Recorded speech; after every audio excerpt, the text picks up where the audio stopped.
you're looking to decal an Airborne Trooper helmet like this is how you do it. This is an official one. I'd highly recommend having one for reference, whether it's on a computer screen or if it's on your desk or something, just to make sure that you get things positioned right. Once you have that picture pulled up, here's what you do. I already have one made right here just because I was practicing, but this is what it should look like when you're finished. So let's start obviously by cutting this out. These ones are from Jonak Toys, but if you get them from other brands, the process is still going to be pretty similar. So when you're cutting this out, I'm going to say this in like every single tutorial, but you're supposed to cut as close as possible to the decal or to the details of the decal. I like cutting this out with the scissors, but if it's too difficult for you, feel free to use a hobby knife because a lot of people prefer that method.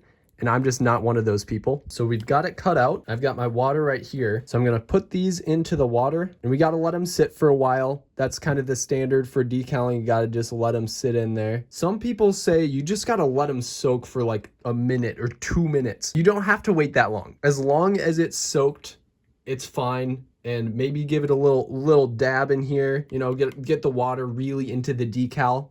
Okay, maybe don't go as crazy as I did because the decal started folding. Now you take the Airborne helmet right here, and then you slide the decal off, and we're gonna slide it this way because this is just the best way I've found to do it. So you slide it off like that, and then the decal has not folded because if you do it vertically, the decal is gonna fold up, so that's why we do it this way. And then we just put it in the right position. This may take a while. So I like to use my fingers. So many people, I see so many tutorials that are like, oh no, don't use your fingers on the decals. It does not make a difference. Feel free to use your fingers as long as it's not underneath the decal, you're fine. I have it in pretty much the right position now, but I haven't really done anything with like these very tiny dots right there.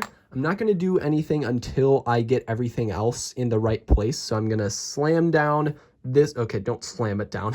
I'm going to put the sponge down and make sure I get all these air bubbles out of this so that it stays in the right position.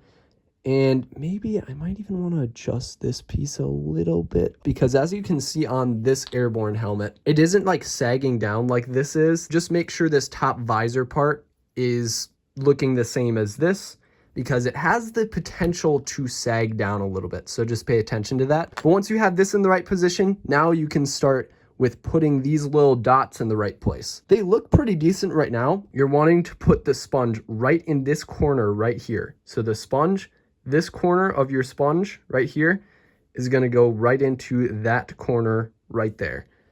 So I'm gonna try to do that. Boom, and then push onto the dot itself with your finger and then remove it very carefully like that. And I'm going to adjust the dot a little bit right here. Put it right there. That looks about right. And then I'm going to come at it from this angle right here. There we go. We're going to do the same thing to the other side. Wedge it right into the corner right there. And then make sure you're careful with this, by the way, with your sponging on this. This is one of the more delicate decals to do it with because your sponge can really mess it up if you go crazy with your hands. So if you don't have steady hands, this might be a bit difficult for you, but I'm making these products for my website right now. So if you struggle with this, don't worry. There's still a second way to do it, which is buy it from my website, which is like the much easier way to do it. For these decals, you want to be sure that you're putting them in the exact right spot because it's really difficult, especially if you don't have a 212th Airborne Trooper, to tell where they're supposed to go. So here's what they look like, for example, on a 501st Airborne Trooper who does not have the yellow markings like this one does. This one, I put it right here because this is in the same spot as it is on here, but it's just a little bit harder to do when you don't have the reference point of this orange piece that is right on the end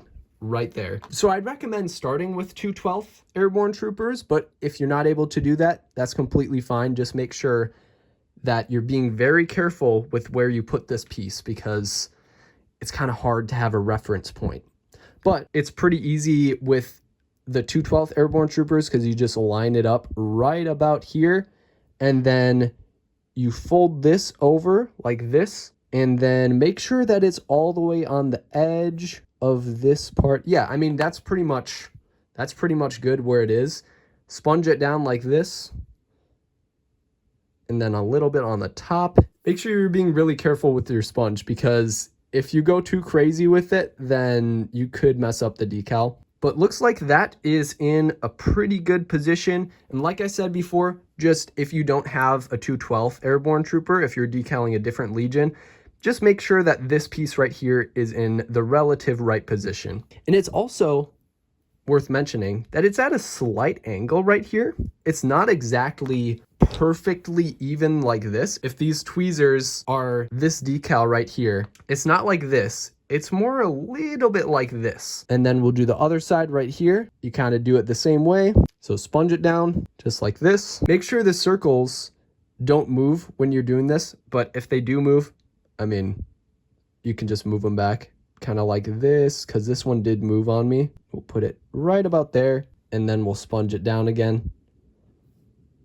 Even Lego misprints these, so if you get these right every time, props to you, but if not, you're just like Lego. I mean, it's not really gonna make a difference. If you have any questions, let me know in the comments. And if you need any really in-depth feedback on how to make airborne helmets, then I also have a Discord server linked in the description, so I might be able to help you more personally in the Discord server. If you want to make a full Airborne Trooper, I do have some other tutorials that'll help you through making the legs and the arm decals as well. So you can click right here if you want to watch all those videos on this playlist. Thanks for watching, stay positive, and have a great day.